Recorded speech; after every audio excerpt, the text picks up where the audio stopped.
You know their hearts, their hopes, their fears, and the weights they carry.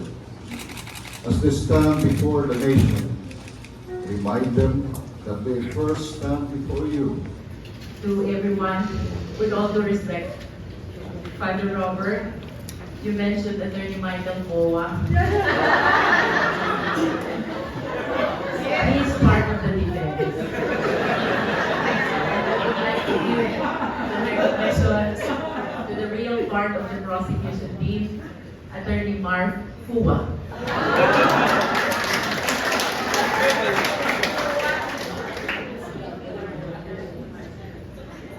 To all our priests, to our prayer warriors, to our brothers and sisters in this parish, hindi po madali ang tumayo sa harap ng impeachment court.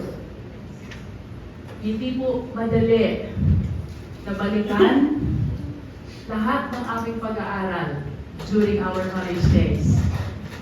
Hindi po madali na maging sentro ng iba't ibang opinyon kaugnay ng impeachment process na ito.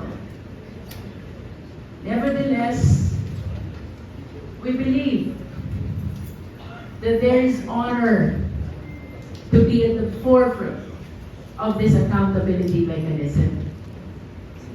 Kindly go back to your seats. The mass is not yet over. We shall be blessed by Father Bowman. Dito tapos ang misa. Lawrence Defensor. Lawrence Pua. Isabel Zamora. Arlene Akab Bangkaw. Hinihintay si Mary doon, baka na-traffic dahil sa somewhere. And two private prosecutors, Lorna Patag.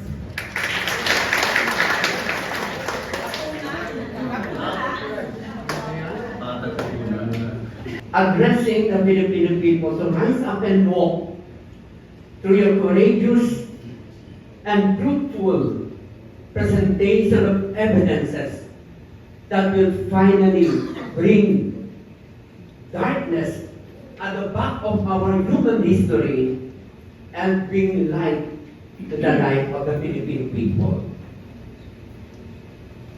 Katatapos pa lamang na Jubilee Year of Hope noong 2025, malinaw na tinukoy sa atin ng Kalipunan ng mga Katolikong Obispo ng Pilipinas ang isang nakasisilaw na katotohanan.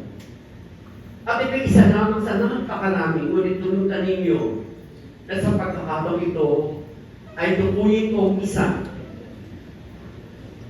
In the political realm, the scandalous misuse of public funds and resources, the questionable insertions, cuts, and adjustments in the national budget, and the anti-poverty programs that promote a culture of patronage and mendicancy are truly disturbing.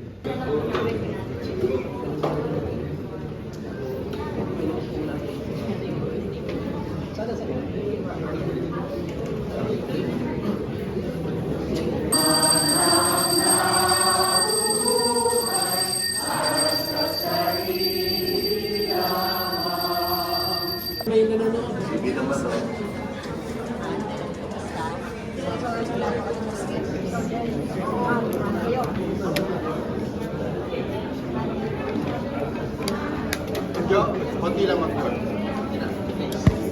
Ito.